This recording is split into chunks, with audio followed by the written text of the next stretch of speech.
Merci. On va terminer avec vous, Robert, cette discussion sur une note un petit peu positive concernant justement l'évolution des pratiques, notamment dans les formations en médecine. Et ce que vous m'avez raconté aussi sur les nouvelles pratiques de certains médecins qui considèrent le caractère nocif de certains médicaments avant de les prescrire. C'était en Suède, si je me souviens bien de notre conversation. Vous pourriez nous parler un petit peu de ça ?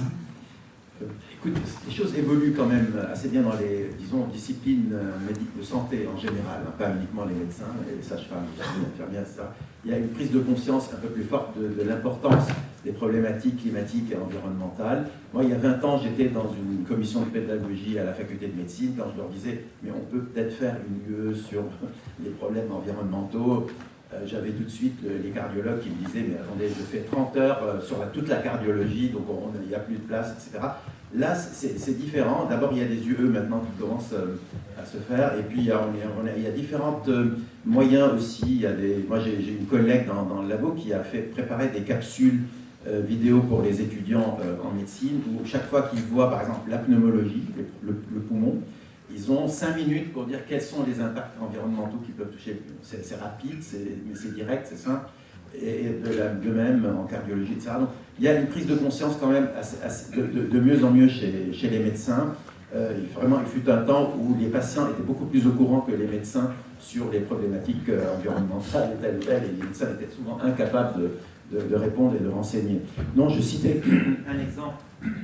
un exemple en Suède où certains médecins prescrivaient des médicaments aussi en fonction de leur devenir dans l'environnement.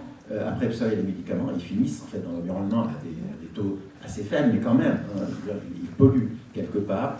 Et donc, ils choisissaient le médicament aussi en fonction de l'impact environnemental futur de ce médicament, ce qui est quand même une mesure aussi qui me semble utile. Et pour finir sur... on avait parlé d'autres choses qui sont les scores, et je veux quand même le citer parce que je pense que peut-être un des succès les plus importants en santé publique récemment, c'est le Nutri-Score. Vraiment, je pense que ça va avoir un impact assez important. C'est un score simple, tout le monde peut comprendre. Demandez aux gens d'aller regarder ce qu'il y a dans la composition d'un produit en détail pour dire « attends, ça, il y a un peu trop de sel, un peu de sucre, etc. » Donc c'est compliqué. Le Nutri-Score, c'est simple. Et en plus, ça peut modifier les approches de certains industriels. C'est-à-dire, pour avoir un bon Nutri-Score, on met un peu moins de sel, on met un peu moins de sucre, etc. Ce qui est vertueux dans l'ensemble. Donc, l'idée, c'est pourquoi ne pas étendre ça à un Toxiscore, donc sur tout ce qui est toxicité, ou Ecoscore sur aussi la dépense environnementale. Je pense que ce serait utile. Je pense que c'est plus compliqué. Honnêtement, ça va être plus compliqué. Mais je pense que ce serait utile, et je pense qu'en santé publique, ça pourrait avoir un effet, en tout cas, bénéfique. Merci beaucoup, merci à vous tous pour ces interventions. On a un petit moment d'échange avec la salle. Alors, je ne sais pas exactement, je me tourne vers les organisatrices pour ce qui est de la durée de ce moment d'échange, mais voilà, vous avez tout loisir pour poser les questions à nos intervenants, y compris Christelle, hein, bien sûr. Merci. Je vois plusieurs mains levées par là. Oui, merci. Donc on va effectivement, vous l'avez compris, on est très contraint et on veut pouvoir tenir le temps et que la dernière table ronde est aussi son auditoire. Donc en fait, on va se donner jusqu'à 11h10 pour quelques questions que je vous propose assez courtes.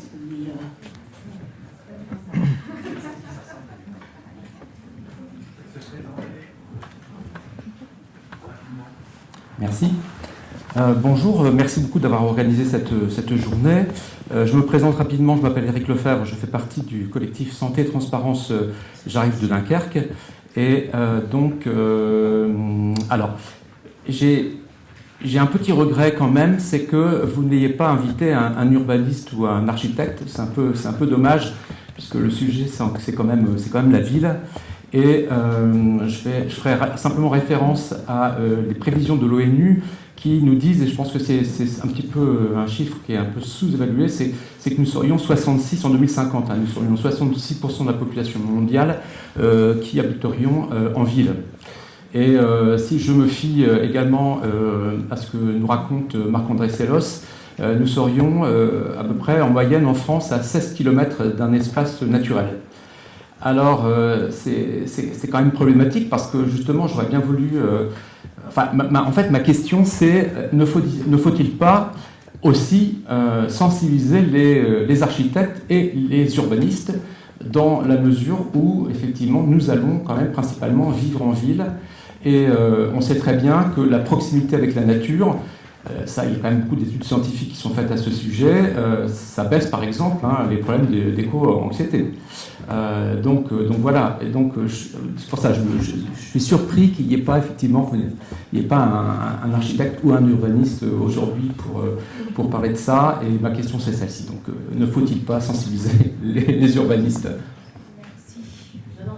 Juste pour vous dire que le deuxième semestre résidentiel, il portera de l'EAR, portera sur vivre en ville à l'ère des changements globaux. Donc vous pourrez revenir au colloque qui aura lieu à ce moment-là parce qu'on apportera deux points. Je pense que tes collègues qui s'intéressent à l'Exposome, il y en a une partie qui s'intéresse beaucoup au milieu urbain. Vous avez dit 66%, ça va sans doute augmenter, donc ça va être un vrai sujet. Et il y a toute une initiative européenne qui s'appelle Bauhaus sur aussi le vivre en ville et quelles sont les expositions auxquelles on peut subir, en tout cas quand on est en ville. Mais ça fait partie beaucoup du travail de gens qui s'intéressent à l'Exposome urbain. Il y a toute une littérature en fait déjà là-dessus, sur comment organiser, où mettre des espaces verts en ville. Il n'y a rien d'évident là-dedans, ça mérite vraiment beaucoup de recherche, mais je pense que vous avez raison d'insister sur l'importance de ce sujet. Une autre question? Oui, bonjour. Une question plutôt pour M. Marocchi. Oui, Louis Delon, d'un collectif citoyen qui s'appelle Ozone.